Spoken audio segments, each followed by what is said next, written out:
ഈ ശാന്തമായ അന്തരീക്ഷത്തിൽ നല്ല ഇളം കാറ്റൊക്കെ കൊണ്ട് സായം സന്ധ്യയിലെ സൂര്യൻ്റെ ഇളം രശ്മികളൊക്കെ ഇങ്ങനെ പതിക്കുമ്പോൾ ഇവിടെ ഇരിക്കുമ്പോൾ കിട്ടുന്ന ഒന്ന് രണ്ട് ചിന്തകളുണ്ട്. മറ്റൊന്നുമല്ല, ഒരു വ്യക്തിയിൽ നിന്ന് ദൈവീകമായ ഭാവങ്ങൾ പുറത്തേക്ക് ഒഴുകണമെങ്കിൽ ഉണ്ടാകേണ്ടുന്ന ചില കാര്യങ്ങളുണ്ട്. ഒരു മാനുഷികതയിൽ നിന്ന് ദൈവീക ഭാവത്തിലേക്ക് ഉള്ള പരിവേഷമെന്ന് പറയുന്നത് ഒരു വ്യക്തിക്കകത്തുണ്ടാകേണ്ടുന്ന രൂപാന്തരീകരണമാണ്.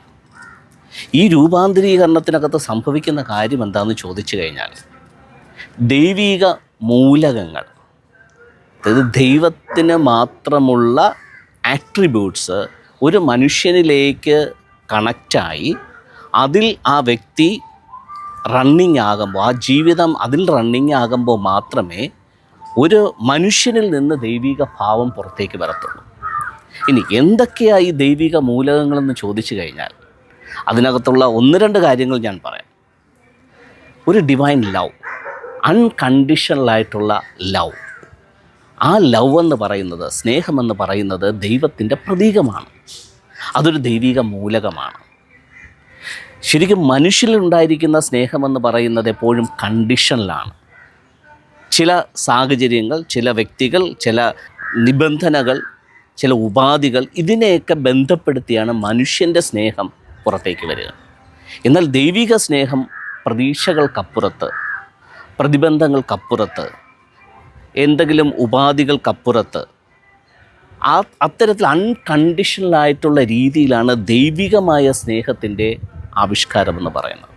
സോ മനുഷ്യനിൽ ഇത്തരത്തിലുള്ള ദൈവികമായ സ്നേഹത്തിൽ ആ ജീവിതം മുന്നോട്ട് പോകാൻ തുടങ്ങുമ്പോൾ മാത്രമേ ഒരു ദൈവിക ഭാവത്തിൽ അദ്ദേഹമായി തീർന്നു എന്ന് പറയാൻ പറ്റത്തുള്ളൂ. ഇതുപോലെ മറ്റൊന്നാണ് സമാധാനം. സോ നമുക്ക് എപ്പോഴൊക്കെ സമാധാനമുണ്ട് എന്ന് നമ്മളൊന്ന് ചിന്തിച്ചു കഴിഞ്ഞാൽ മനസ്സിലാകും, അതും കണ്ടീഷനിലാണ്, സിറ്റുവേഷൻ ബേസ്ഡാണ്, വ്യക്തികളുമായിട്ട് ബന്ധപ്പെടുത്തിയാണ്. സോ മാനുഷിക തലത്തിൽ സമാധാനത്തെക്കുറിച്ച് ഡിഫൈൻ ചെയ്യുമ്പോൾ എപ്പോഴും അത് കണ്ടീഷണലായിട്ട് വരും. പക്ഷേ ദൈവമായിരിക്കുന്നത് എപ്പോഴും ആ സമാധാനപരമായ അന്തരീക്ഷത്തിലാണ്, അല്ലെങ്കിൽ ആ സമാധാനത്തിലാണ് ദൈവം ആയിരിക്കുന്നത്. അപ്പോൾ ദൈവത്തെക്കുറിച്ച് പറയുന്ന മറ്റൊരു ആട്രിബ്യൂട്ട് എന്ന് പറയുന്നത് അവൻ സമാധാനദായകനെന്നോ സമാധാന പ്രിയനെന്നോ എപ്പോഴും സമാധാനത്തിൽ ഇരിക്കുന്നവനെന്നൊക്കെയാണ് ആ ദൈവത്തെ വിശേഷിപ്പിക്കുന്നത്. സോ അതൊരു ദൈവിക മൂലകമാണ്. ആ മൂലകം എൻ്റെ ജീവിതത്തിനകത്ത് ആപ്ലിക്കബിൾ ആകുമ്പോൾ, എൻ്റെ ജീവിതത്തിനകത്ത് കണക്റ്റ് ആകുമ്പോൾ, ഞാൻ ആ സമാധാനത്തിൽ ജീവിച്ചു തുടങ്ങുമ്പോൾ അത് ഒരു ദൈവിക ഭാവത്തിലേക്ക് എന്നെ നയിക്കും.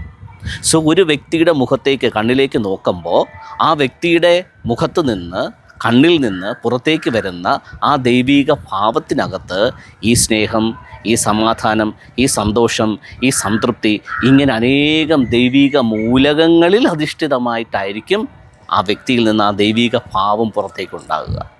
ഏതെങ്കിലും ദൈവിക മൂലകത്തിനകത്ത് കുറവുണ്ടെങ്കിൽ ആ മൂലകം നമ്മിൽ നിന്നുണ്ടാകുന്ന ദൈവിക ഭാവത്തിനകത്തും ഓട്ടോമാറ്റിക്കലി റിഫ്ലക്റ്റ് ആകും. സോ ഇതൊരു ഒരു ഒരു സമൂലമായ പരിവർത്തനം ഒരു ദിവസം കൊണ്ട് സംഭവിക്കുന്നതല്ല. കണ്ണടച്ച് തുറക്കുമ്പോൾ, അല്ലെങ്കിൽ ഒന്ന് ഇരുട്ടി വെളുക്കുമ്പോൾ, അല്ലെങ്കിൽ ഒന്ന് ബോധോദയം ഉണ്ടാകുമ്പോൾ ഓൾ ഓഫ് എ സഡൻ ഉണ്ടാകുന്നതല്ല. അതൊരു പ്രോസസ്സാണ്.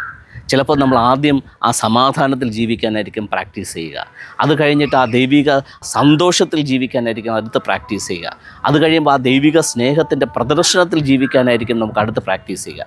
ഇങ്ങനെ ഒരു കാലഘട്ടം കൊണ്ട് മാത്രമേ ഒരു ദൈവിക ഭാവത്തെ ഒരു മനുഷ്യനിൽ നിന്ന് പുറത്തേക്ക് ഒഴുക്കാൻ നമുക്ക് സാധിക്കത്തുള്ളൂ. സോ അതൊരു ജേണിയാണ്, അതൊരു യാത്രയാണ്. അതുകൊണ്ടാണ് പലപ്പോഴും ആത്മീക യാത്ര എന്നൊക്കെ അതിനെ വിശേഷിപ്പിക്കാറുള്ളത്.